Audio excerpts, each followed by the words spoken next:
Good morning sir. Good morning. Good morning sir. Morning. कैसा रहा था पेपर यश? अच्छा था सर। कितने अटेम्प्ट किए थोड़ा सा मैथ्स में टाइम का शॉर्टेज हो गया था।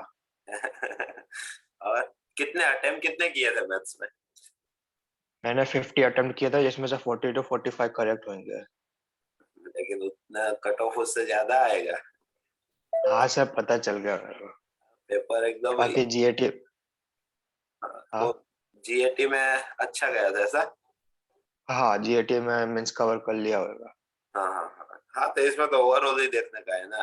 लेकिन मैथ्स में यार 50 तो कम कहलाते हैं, काफी हाँ कम सर। कहलाते हैं। एटलीस्ट अपने को 80 अटेम्प्ट तो चाहिए था। इतना इतना लेंथी था कि मतलब अपने कर नहीं पाए। सर सोचने में टाइम जा रहा था, फिर मेरे को तो बाद में पता चला कि रफ वर्क है ना, पीछे से पेज भर गए मेरे, फिर बाद में बोलते हैं कि कहीं पे भी कर लो। ओके चलो अपना स्टार्ट कर देते हैं। सबसे बन गया होगा ये वाला क्वेश्चन। दो कर्व दिए हैं, एक पैराबोला है, एक लाइन है, उनका एरिया अपने को चाहिए। यहाँ पे एक्स स्क्वायर का ऑप्शन नेगेटिव है, मतलब ऐसा आता होगा y is equal to minus x है, तो मतलब ये ऐसा मान लो कि आता होगा, तो अपने को ये वाला एरिया चाहिए, राइट। तो इसके लिए मुझे क्या चाहिए? इसके लिए मुझे लिमिट बनाने के लिए ये इंटरसेक्शन पॉइंट जरूर चाहिए, तो मैं दोनों को एलिमिनेट किया। 2x माइनस एक्स स्क्वायर ही मेरा माइनस एक्स है। In short x square minus 3x 0 है, तो मतलब x 0 है या तो x 3 है। क्लियर? Yes sir. यस। तो मेरा एरिया डायरेक्टली निकल गया। x की रेंज मुझे मिल गई है, तो x की रेंज क्या है? 0 से 3। तो मैंने x की रेंज ली, तो dx, तो दोनों में y का डिफरेंस। तो पहले में y क्या चल रहा है? 2x माइनस एक्स स्क्वायर, दूसरे में क्या चल रहा है? माइनस एक्स, तो हो जाएगा plus x. In short 3x का हो जाएगा x square by 2, minus x square का हो जाएगा एक्स क्यूब बाई 3। रेंज लग जाएगी अपनी 0 से 3। तो 3 रखेंगे तो यहाँ पे 27/2 माइनस 27/3। तो 27 कॉमन ले लो, तो 3 माइनस 2 1/6, तो ये 9/2। Clear? Yes sir. Yes sir. इस टाइप का क्वेश्चन एनसीईआरटी में बहुत सारे दिए हैं, तो लल्लू मान सकते हैं इसको हम। नेक्स्ट देखते हैं, the differential equation of all non vertical line in a plane. अब देखो लाइन का इक्वेशन तो ax plus by plus c is equal to 0 हम ले सकते हैं, ठीक है। अब हमें क्या पूछा है? नॉन वर्टिकल लाइन मतलब इसके अलावा वाली लाइन। क्लियर? Yes sir. ऐसे लाइन का इक्वेशन हम लोग जानते हैं कि भाई x is equal to constant, ठीक है। लेकिन इसके अलावा वाली लाइन तो मतलब x is not equal to constant, मतलब कि ये b is not equal to 0 वाला कंडीशन पे चल रहा है, right? Yes sir. Okay. Yes इसका दो बार डिफरेंशिएशन करना पड़ेगा। हाँ, दो बार डिफरेंशिएशन करते हैं। पहली बार किया तो a plus b m is equal to 0। Again किया तो ये मतलब कि a प्लस बी एम का मतलब y1 is equal to 0। So y1 is equal to minus a by b. Again मैं डिफरेंशिएट करूंगा तो y2 इज इक्वल टू 0। तो y2 इज इक्वल टू 0 कहाँ पे दिया है अपने को? पहले वाले ऑप्शन में, right? Right? Yes sir. Yes sir. Okay next क्या है? गिवन टू वेक्टर्स, एक वेक्टर ये है, दूसरा वेक्टर ये है, are the unit vector coplanar with the two vectors and perpendicular to first is. Given two vectors, मान लो कि पहला को ए बार बोलता हूं तो 1 माइनस 1 0 है, right? Clear? Yes sir. Yes sir. जबकि दूसरे को, एक मिनट छोटा हो गया, हाँ, दूसरे को अगर मैं बी बार बोलता हूं तो वो 1 2 0 है। क्लियर? Yes sir. अब कंडीशन क्या दी है? Given two vectors are this and this, the unit vector coplanar with the two vector. अपने को एक यूनिट वेक्टर बताना है, राइट? अपने को क्या करना है? एक यूनिट वेक्टर बताना है। वो कैसा यूनिट वेक्टर होना चाहिए? तो coplanar with the two vectors, इन दोनों को कोप्लेनर होना चाहिए and perpendicular to the first one, पहले वाले को क्या होना चाहिए, परपेंडिकुलर भी होना चाहिए। क्लियर है? अब देखो आप लोगों को वेक्टर के अंदर याद होगा कोप्लेनर होने का मतलब डिटर्मिनेंट 0 होना और जीरो परपेंडिकुलर होना, परपेंडिकुलर होने का मतलब डॉट प्रोडक्ट 0 होना, राइट? जीरो। तो मान लो कि मैं ऑप्शन वेरीफाई कर लेता हूं। मैं क्या कर रहा हूं, ऑप्शन वेरीफाई कर रहा हूं, राइट?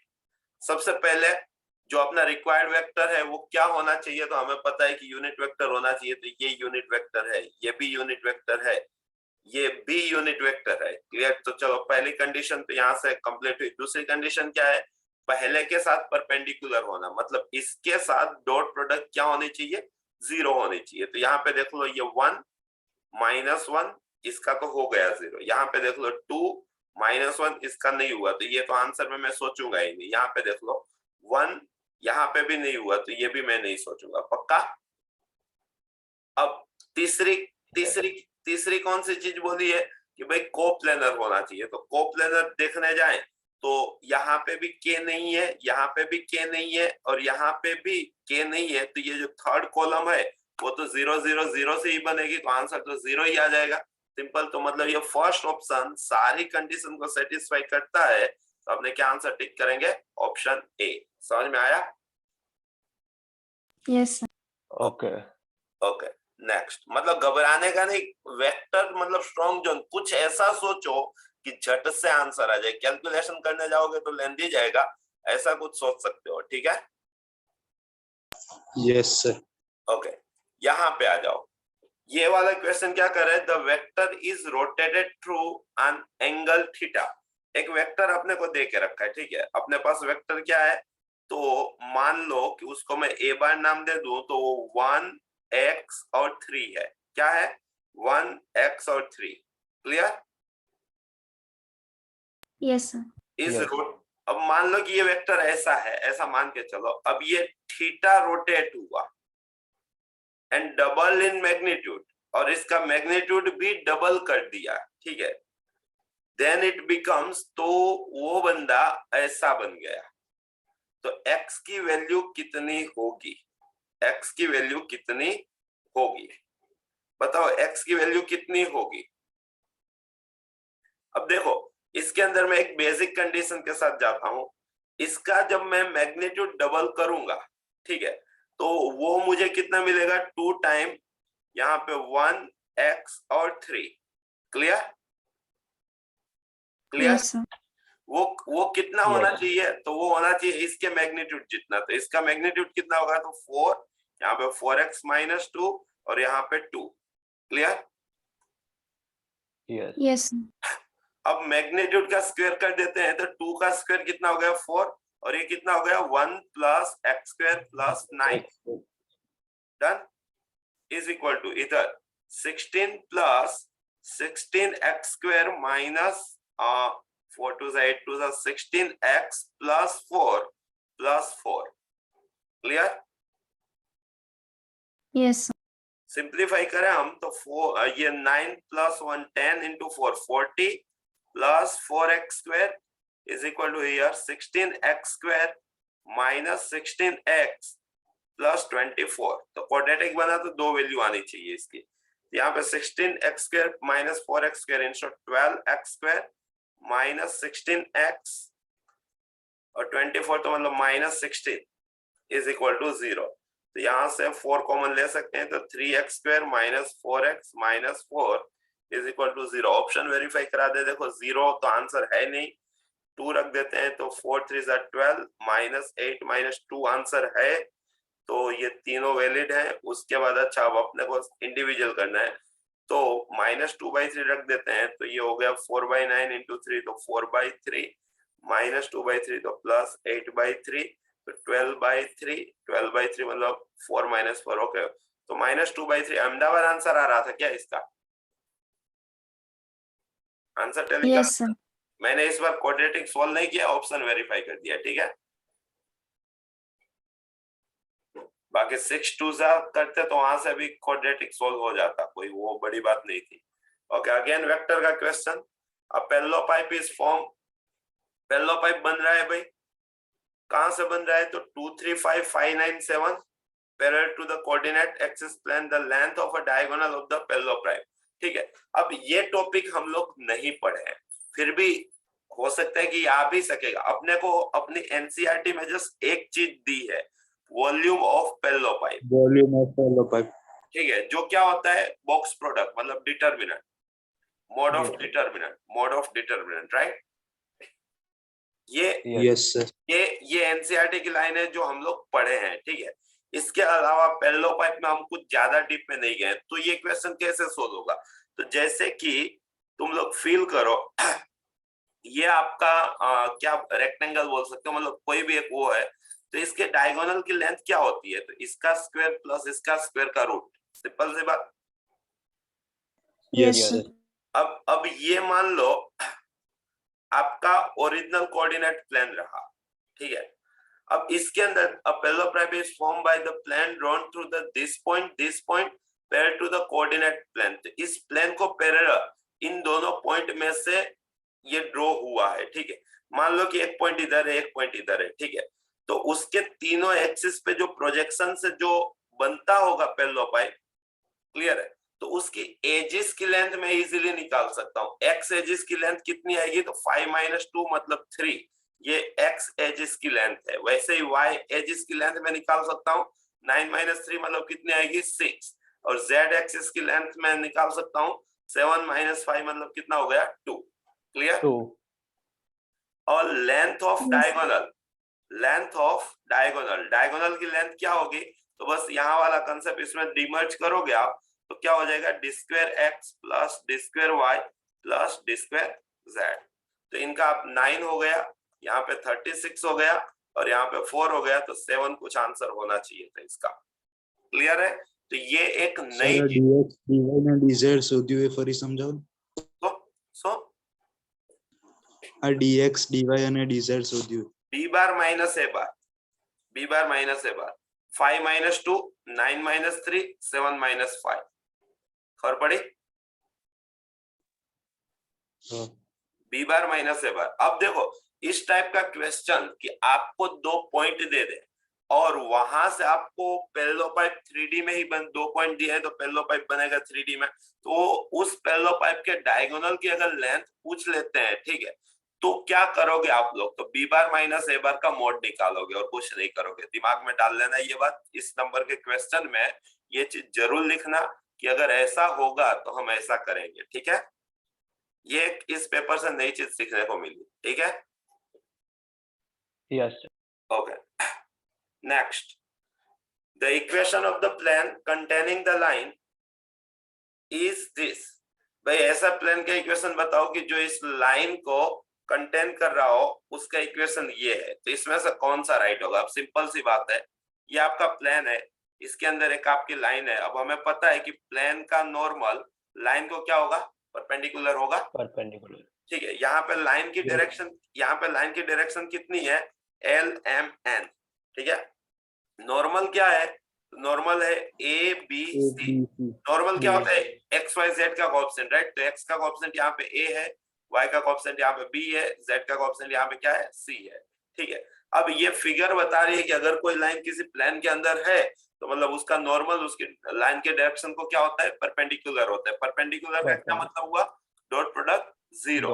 तो आंसर क्या आना चाहिए था? AL plus BM plus CN is equal to 0। ऐसा कहां पे दिया है? ऑप्शन बी में, right?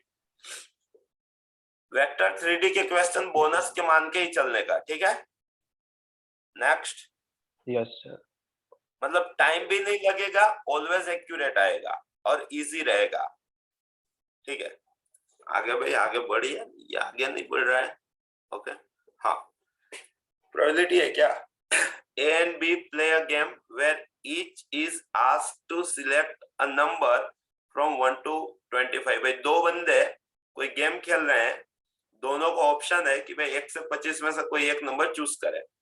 If the two numbers match, both of them win a prize। अब जब दोनों सेम नंबर मैच करेंगे ना, तभी वो प्राइज जीतेंगे। तो सेम नंबर मैच करने की प्रोबेबिलिटी कितनी हो जाएगी? 1/25। 25. Yes, sir. The probability that they will not win a prize, भाई वो नहीं जीत रहे हैं, तो वो क्या क्वेश्चन पूछ लिया 11th स्टैंडर्ड का.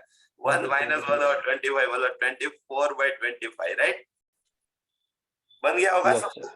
ठीक है, इजी था. Yes, sir. ओके, ये भी देखो 11th का क्वेश्चन पूछ लिया, ये भी इजी लग रहा है. And we are two mutual exclusive का मतलब जानते हो ना, मैंने सिखाया कैसे था, 11th में ही सिखाया था.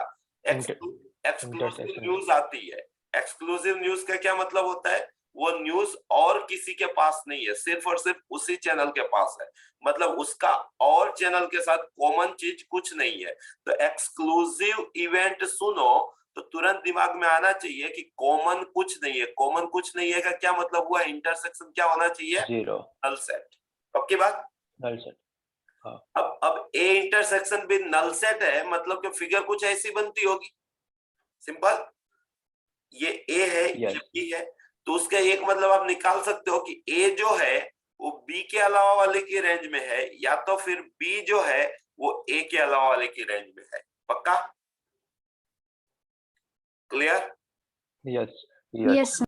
उसका मतलब ये हुआ कि ए की प्रोबेबिलिटी बी डैश की प्रोबेबिलिटी से छोटी है, या तो फिर बी की प्रोबेबिलिटी ए डैश की प्रोबेबिलिटी से छोटी है. सिंपल. Yes, sir. तो यहाँ से सर ये वापस रिपीट करो ना लास्ट की 2 लाइन. देखो, सबसे पहले एक्सक्लूसिव इवेंट का मतलब intersection null set. Intersection null set का मतलब दोनों के बीच में कॉमन कुछ नहीं. यहां तक तो सबको पता चला. अब देख, जैसे कि वेन डायग्राम है, ऐसा है, ये ए है, ये बी है, तो ए क्या है? तो बी के अलावा वाले पोर्शन में, बी का अलावा वाला पोर्शन को हम क्या बोलते हैं? B dash. मतलब A is a subset of B dash और B is a subset of A dash. या तो बी क्या है? ए के अलावा वाले के पोर्शन में है, तो मतलब B is a subset of A dash. समझ में आया? समझ में आया? Yes sir. ओके. अब ऐसी वेन डायग्राम 11 में पढ़ा होगा. मान ले कि ये ए है, ये बी है, ये किसका वेन डायग्राम है? तो ये वेन डायग्राम है A intersection B is equal to A का, राइट? Yes sir. Yes. हाँ. तो ऐसे केस में हम देख सकते थे कि ए क्या है? बी का सबसेट है, तो ए की प्रोबेबिलिटी क्या है? बी की प्रोबेबिलिटी से छोटी होती है. ये हम 11th में पढ़े होंगे कहीं ना कहीं. क्लियर सी बात? Yes, sir. तो Yes. यहां से मैंने ये लॉजिक गेन किया कि जो छोटा होता है उसकी प्रोबेबिलिटी छोटी होती है. सिंपल सी बात. Yes, sir. Yes sir. तो ए अगर बी डैश के अंदर है तो मतलब ए छोटा है, तो ए की प्रोबेबिलिटी बी डैश की प्रोबेबिलिटी से क्या होनी चाहिए? छोटी होनी चाहिए. या तो फिर अगर बी ए डैश के अंदर है तो बी की प्रोबेबिलिटी क्या होनी चाहिए? ए डैश की प्रोबेबिलिटी से छोटी होनी चाहिए. क्लियर? मतलब यहां से इसका आंसर में जान सकता था कि सेट की प्रोबेबिलिटी कॉम्प्लीमेंट सेट की प्रोबेबिलिटी से छोटी होनी चाहिए. तो वैसा क्या कहीं पे दिया है? देखो यहाँ पे नहीं दिया है, यहाँ पे भी नहीं दिया है, यहाँ पे दे दिया है. सेट की प्रोबेबिलिटी उसके कॉम्प्लीमेंट की प्रोबेबिलिटी से छोटी होनी चाहिए. तो option A, right? Yes, sir. Basic question दिए हैं, मतलब कि एकदम ओके. अब आते हैं इक्वेशन ऑफ डायरेक्ट्रिक्स. देखो, कॉनिक्स, आज का काम क्या है आप लोगों को? जितना मतलब कि हर एक कॉनिक्स में, जैसे कि पैराबोला था, फिर इलिप्स था, फिर हाइपरबोला था. ठीक है, ज्यादा नहीं, कुछ चीजें आपको जो प्रिपेयर कर लेनी है. वो कौन सी चीज पर प्रिपेयर करनी है? तो सबसे पहले इक्वेशन. जैसे कि पैराबोला है तो y square is equal to 4x square is equal to 4b. और आपने जो जेई के लिए किए थे वो वाला नहीं कि y माइनस के का whole square is equal to 4x minus h, या तो x माइनस h का whole square is equal to 4b y minus k, ये वाला नहीं, एनसीईआरटी वाला है. ठीक है. इलिप्स का क्या होता था? x square by s square plus y square by b square.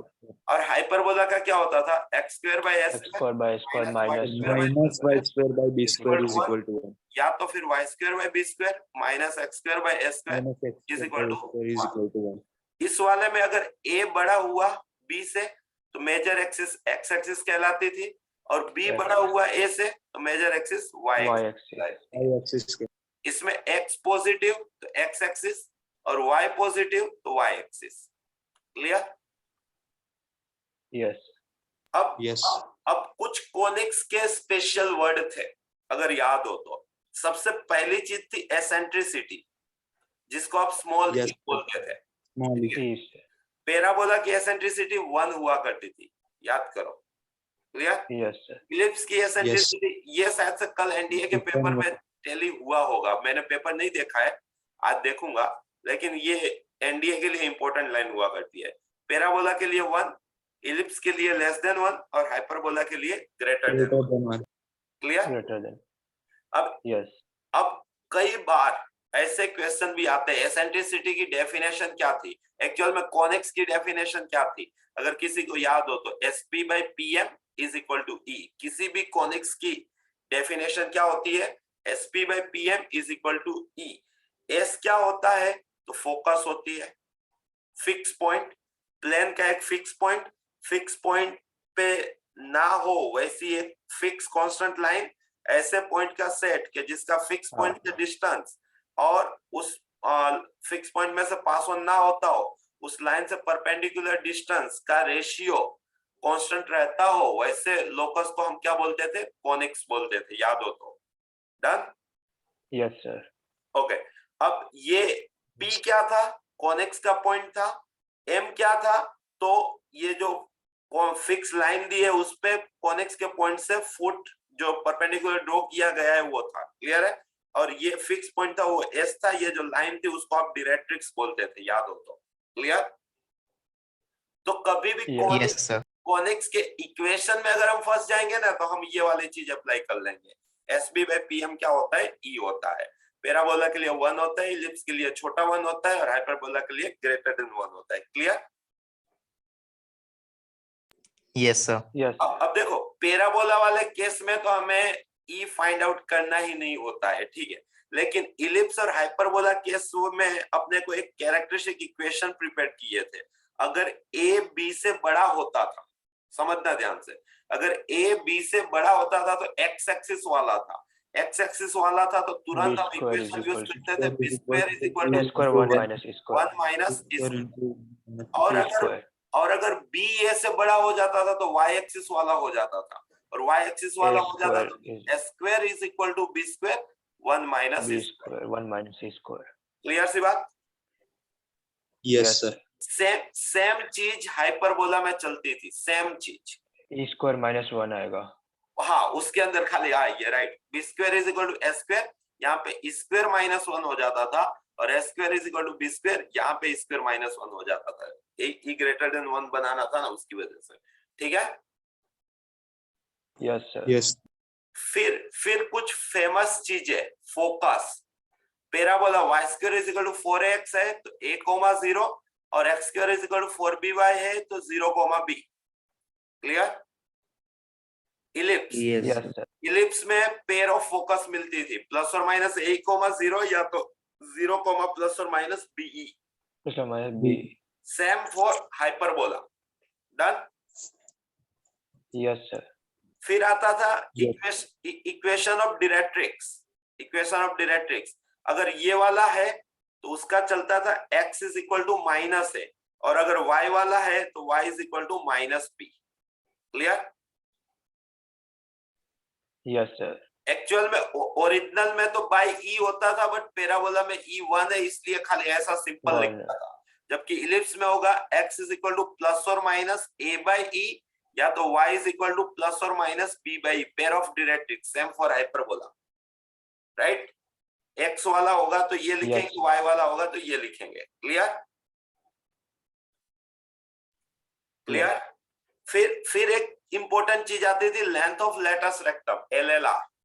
यहाँ पे जो कोएफिशिएंट बनता था उसी का मोड, जैसे कि y square is equal to 8x दिया है तो इसका LLR कितना होगा, 8। LLR याद है ना, LLR चीज क्या होती थी, तो भाई एक Length of. देखो, कोड का क्या मतलब, कोई भी दो पॉइंट को ज्वाइनिंग, जैसे कि ये Yes. ये एक कोड हो गई, ठीक है, फोकल कोड। तो ऐसी कोड की जो फोकस में से पास ऑन होती हो, ठीक है। और लेटस रेक्टम क्या, तो latus rectum is a one type of focal कोड, मतलब लेटस रेक्टम कोई अजूबा नहीं था, क्या था, फोकल कोड ही था। फोकल कोड का क्या मतलब हुआ, तो भाई फोकस में से पास ऑन होता हो, बट ऐसी फोकल कोड की जो उसकी मेजर एक्सिस को क्या होती हो, परपेंडिकुलर होती हो, Perpendicular. राइट? तो इसको आप लेटेस्ट सिस्टम बोलते थे, और उसकी लेंथ पैराबोला में 4 मोड है, मतलब कि कोएफिशिएंट का mod y square is equal to 8x, तो ये 8 जो है ना वो उसका आंसर आएगा। Clear? Clear? Yes sir. Ellipse के लिए क्या होता था याद है क्या? मुझे याद है, x एक्सिस वाला हो तो 2b square upon a, y axis वाला हो तो 2a स्क्वायर अपन b। ठीक है, x वाला हो तो x वाली चीज नीचे जाती है, वो तो अब तुम लोगों ने भी याद रखा होगा, बहुत बार लिखे भी होंगे। ठीक है, तो same for hyperbola, same for hyperbola, right? सही है ना? Yes sir. और end point of Yes, sir. Latus rectum, एक दो बार वो टॉपिक भी आ चुका है कंपटीशन में, जैसे जैसे पेपर आगे बढ़ेगा तो वो टॉपिक भी आ जाएगा, end point of latus rectum. तो फॉर पैराबोला, पैराबोला के लिए लेटस रेक्टम के पॉइंट क्या होते थे याद है क्या? a प्लस और माइनस 2 है, a प्लस और माइनस 2 है, या तो फिर प्लस और माइनस 2b, b, अगर मैं रॉन्ग ना हो तो। क्लियर? यस।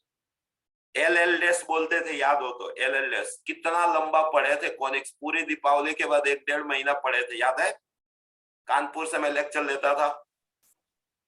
Yes sir. उसके बाद इलिप्स, इलिप्स के लेटस रेक्टम क्या होते हैं? तो देखो, वैसे तब भी मैंने बताया था, आज वापस बता देता हूं, ये रटने वाली बात नहीं होती है। मान लो कि ये इलिप्स है, तो लेटस रेक्टम एक यहाँ पे आएगा, एक यहाँ पे आएगा, पक्का? लेटस रेक्टम की डेफिनेशन क्या है कि भाई फोकस में से पास ऑन होगा। अब इसकी फोकस के कोऑर्डिनेट पूरी दुनिया जानती है, प्लस और माइनस a, 0, अगर x एक्सिस वाला है। तो लेटस रेक्टम के एंड पॉइंट क्या आएंगे? प्लस और माइनस a, x वाला तो क्या आएगा? प्लस और minus a। Clear? Yes sir. अब देखो, आपको लेंथ ऑफ लेटस रेक्टम याद है 2b स्क्वायर अपन a, तो मतलब सिंपल है कि इसका y b square upon a होगा और इसका y minus b square upon a होगा, तो ही तो 2b स्क्वायर अपन a बनेगा। तो यहाँ पे प्लस और minus 2b square upon a, 4 मिलते हैं ना, ये और ये यस और सर। ये। Clear? Same for y axis. Done? तो ये जो बेसिक चीजें हैं ये आपको आनी चाहिए। इसके अलावा जेई मेन सिर्फ और सिर्फ नॉर्मल और टेंजेंट इतना ही खोजता है कि लड़के के पास बस इतना ही नॉलेज होना चाहिए, इसके ज्यादा कुछ नहीं होना चाहिए। 2b स्क्वायर आएगा या b स्क्वायर बाय a?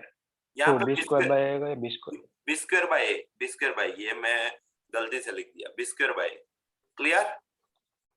क्योंकि length of latus rectum 2b square by a होती है, तो 2b स्क्वायर बाय a तभी बनेगा जब एक b स्क्वायर बाय, बाकी उसको इक्वेशन में रख के प्रूफ कर लेना, किया भी होगा, पढ़ रहे होंगे तब। ठीक है?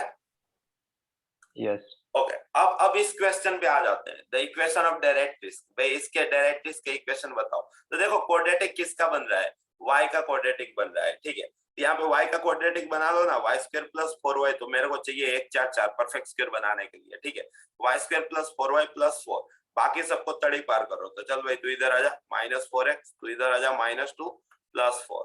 डन? ये हो गया y प्लस 2 का स्क्वायर, इधर हो गया। आप यहाँ पे x के कोएफिशिएंट को 1 चाहिए होता है। ठीक है, एक्चुअल में दिए -4x प्लस 2, तो यहाँ से मैंने -4 कॉमन खींच लिया, तो ये x माइनस 1/2 बनेगा, x -4x plus 2। Done? Clear? तो ये किसके जैसा है? ये है y square is equal to 4ax, इसकी तरह दिखा मेरे को। डन?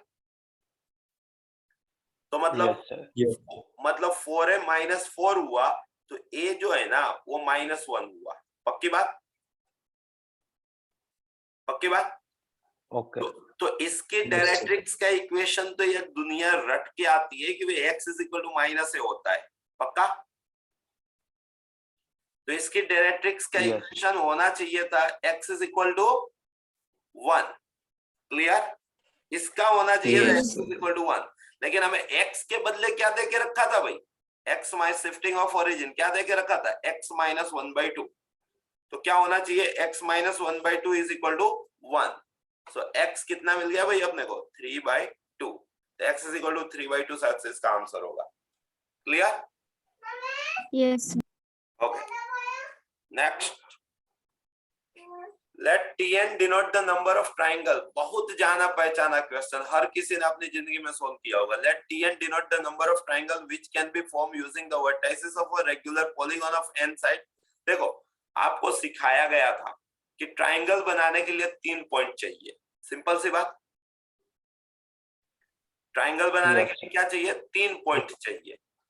ठीक है, ये आपने टेस्ट में भी बहुत बार पूछा गया होगा। 11th में जब हो गए तब टेस्ट में बार बार ये चीज पूछी जा रही होगी। ठीक है, तो अगर n साइडेड पॉलीगॉन है, हम लोगों ने तो इसमें जेई के लिए बहुत कुछ किए थे। ठीक है, n साइडेड पॉलीगॉन है तो उसके अंदर वर्टाइसिस कितने होंगे? तो आपको याद आएगा कि सर जितने साइड उतने वर्टाइसिस, तो वर्टाइसिस कितने आएंगे? n। तो n वर्टाइसिस आएंगे मतलब टोटल पॉइंट कितने मिलेंगे आपको? n। उसके अंदर आपको ट्राइंगल बनाना है, तो ट्राइंगल के लिए क्या चाहिए? 3 पॉइंट। तो ट्राइंगल कितने बनेंगे? NC3। क्लियर? Yes, sir. ये इस क्वेश्चन का लॉजिक है। तो देखो आपको एक कंडीशन देके रखी है, t of n+1 minus t of n is equal to 21। मेरे को तो क्वेश्चन मतलब पूरा छप चुका है कि ऐसा ही होगा। तो ये क्या है? तो n+1 पॉइंट में से कितने ट्राइंगल बनेंगे? तो भाई n+1 C3 माइनस ये क्या है? तो n में से कितने ट्राइंगल बनेंगे? तो NC3। ठीक है, इज इक्वल टू 21। अब या तो आप ऑप्शन वेरीफाई कर लो या तो इसको आप समझ सकते हो। तो ये NC3 प्लस NC2 है। देखो दो कॉम्बिनेशन का सम, ऊपर सेम नीचे पड़ोसी, तो क्या हो जाता था? ऊपर एक बढ़ जाता था और नीचे जो बड़ा होता था वो। याद है जादू नंबर 1? NCR plus NCR-1 is equal to n+1 CR। ऐसा सीखे थे जादू नंबर 1। ये जादू नंबर 1 को आप चाहो तो ऐसे ब्रेक कर लो या तो चाहो तो आप यहीं से ऑप्शन वेरीफाई करा दो। ठीक है, मान लो कि मैंने ब्रेक किया तो इसके बदले मैंने ये दोनों लिखा तो ये कट गए, तो मुझे इन शॉर्ट NC2 21 दिया है। सो NC2 का मतलब n इंटू n-1 बाई 2, 21 का डबल हो गया 42, 42 मतलब 6 7 सा, ये दो पड़ोसी, ये दो पड़ोसी, ये बड़ा तो ये बड़ा, तो n is equal to 7। Clear? Yes, sir. बाकी आप ऑप्शन वेरीफाई करके भी आंसर ला सकते थे। इन ट्राइंगल ABC, क्या बात है, ये क्या पूछे जा रहे हैं? 2CA sign A plus C को अब हम ट्राइंगल के लिए जानते हैं एकदम बचपन वाली चीज, A plus B plus C कितना होता है? पाई होता है। ठीक है, तो A प्लस C को पाई माइनस B बोल सकता हूं मैं। तो ये sine pi minus b minus B, तो -2b, -2b/2 मतलब -b, ये ऐसा दिया है अपने को। तो ये 2c है, π/2 लगा तो ये cos b हम लोग जानते हैं a² plus c² minus b² अपन 2ac, और यहाँ पे 2ca, तो ये टाइम पास का था question, a² c² minus b², option B. Clear? इतना भी इजी जेई में नहीं आएगा ऐसा मान के चलना। ठीक है, ये मतलब कुछ जरूरत से ज्यादा इजी बना दिया। ठीक है, Yes, sir. Okay Yes, sir. Okay, यहाँ पे देखो इसका क्या आंसर आएगा। x केवल इन्फिनिटी रखो तो ये 1 - 0 और 1 + 0 रेस्ट टू इन्फिनिटी, ये 1 रेस्ट टू इन्फिनिटी है भाई, पक्का? तो 1 रेस्ट टू इन्फिनिटी का इलाज तुम लोगों को आता है, पूरा लिमिट e के ऊपर चले जाती है, तो ये इसको मैंने e के ऊपर भेज दिया। फिर जो डिग्री होती है वो आगे आ जाती है और जो ब्रैकेट होता है उसमें से एक माइनस हो जाता है। अब तो मेथड सीखने की जरूरत नहीं है, सबको ये याद होना चाहिए, पक्का? Yes, sir. तो ये e raise to limit x tends to infinity, यहाँ पे एलसीएम लेंगे तो x + 2 होगा, ये x कट जाएगा, ये हो जाएगा -5x। अब सेम टू सेम जा रहा है तो कोएफिशिएंट अपन कोएफिशिएंट, तो ये e raise to -5, e raise to -5 option C में दिया है। Done? Done? Yes, Yes, sir. sir. Okay, next कौन सा है भाई? हाँ ये क्या है? अब वर्टाइसिस समझे नहीं, एक ही मिनट, ये तो हो गया। इसका क्वेश्चन कहाँ है? क्वेश्चन नहीं है क्या? क्या था क्या ये? देखो तो पीडीएफ में देखो तो कट सही नहीं किया ऐसा, मैं भी देखता हूँ। कौन सा नंबर पे पहुंचे हैं अपने? 43. 43। Okay, good morning. अच्छा, हाँ ये तो वेरी इंपॉर्टेंट मेथड है भाई, इन सेंटर फाइंड आउट करने का। आगे भी रिपीट होगा, आगे भी रिपीट होगा, ये चीज ध्यान में रख लेना, आज ही प्रिपेयर कर लेना। आपको 3 पॉइंट दिए हैं, let us assume first one is a 1,√3, b 0,0 and c 2,0। Clear है? ये आपको 3 पॉइंट दिए हैं, डन। तो इसका इन सेंटर कैसे निकलेगा? तो थियरी पहले देख लो, जिसको आती हो अच्छी बात है। लाइन के पहले डे 11th में सोचो कि जब लाइन पढ़ रहे थे तो फर्स्ट डे मैंने सारे सेंटर सारे चीजें कराई थी, उसमें से ये क्वेश्चन आया है, अगर याद हो तो। ए मान लो कि x1, y1 है, बी मान लो कि x2, y2 है। फ्यूचर में ये मेथड रिपीट होगी, तो ये आपको ध्यान में रखना है, x3, y3 है। ए की ऑपोजिट स्मॉल ए बोलते हैं, बी की ऑपोजिट स्मॉल बी बोलते हैं, सी की ऑपोजिट स्मॉल सी बोलते हैं। तो इन सेंटर क्या होता है? हर्षिल, इन सेंटर की फॉर्मूला याद है तुझे? नहीं सर, सॉरी। ए प्लस बी પણ बी સર આમાં એની સર આ દાખલા આ સહેલો છે, આમાં એની જરૂર નથી પડી. कोई वांधो नहीं, पण जे मेन मेथड છે એ યાદ રાખો, ए प्लस बीबी આ प्लस તો सी સમબાજુ ત્રિકોણ છે એટલે બાય આમાં બધા સરખા આવે, એટલે મેં આના મધ્ય કેન્દ્રના સૂત્રથી જ કર્યું. Okay okay. बाकी कोई किसी भी ट्राइंगल का इन सेंटर निकालना हो तो ये रूल चलता है, अगर आपको याद ना हो तो याद कर लो, याद हो तो वेल एंड गुड। ठीक है, क्या? Side into opposite vertices plus side into opposite vertices plus side into opposite vertices upon side का सम। क्लियर? आगे वाले जो पेपर्स आएंगे उसमें आपको ये फॉर्मूला जरूर काम लगेगी। तो यहाँ पे जैसे कि ये वाला क्वेश्चन था, तो उसके लिए ये फिगर बना लो, नो डाउट। जैसे कि हिंट दी है कि भाई यहाँ पे अगर हम डिस्टेंस फॉर्मूला, वैसे मेरी मेथड में भी डिस्टेंस फॉर्मूला तो गिनना ही है, ठीक है। तो वो गिन रहे हैं तो कुछ इक्विलैटरल ट्राइंगल बन रहा है, इक्विलैटरल ट्राइंगल के सारे सेंटर सेम होते हैं, और सबसे इजीएस्ट सेंटर कौन सा होता है? तो सेंट्रोइड। सेंट्रोइड कैसे निकलता है? a plus B plus C by 3 इसको g बोलते हो, ठीक है। यहाँ पे देख लेते हैं कि भाई इसकी ये दूरी कितनी हुई? तो 2 हुई डिस्टेंस फॉर्मूला से। ये दूरी कितनी हुई? तो ये 1 प्लस √3, तो ये भी 2 हुई, और ये कितनी हुई? तो ये भी हो गई 2, ठीक है। तो ये इक्वल लाइन, इक्वल लेंथ वाली साइड हो गई, मतलब हो गई, तो ये इक्विलैटरल है। इक्विलैटरल है तो आप a plus B plus C by 3 कर सकते हो। वही चीज आप यहाँ पे अप्लाई करोगे तो भी वही आएगा। देखो ए बी सी तीनों 2 है, तो ये 2 प्लस 2 प्लस 2, 2 कॉमन, नीचे 6 कॉमन, तो नीचे 3 हो गया, और ऊपर a प्लस बी प्लस सी हो गया, ठीक है। तो कुछ भी करते हैं, आंसर 2 प्लस 1 3/3 मतलब 1 होना चाहिए था, और यहाँ पे √3/3 तो मतलब 1/√3 होना चाहिए था। तो आपका आंसर 1,1/√3 ऑप्शन ये होना चाहिए था। क्लियर? Yes sir. ओके, लेकिन ये चीज दिमाग में डाल के जाना, ठीक है।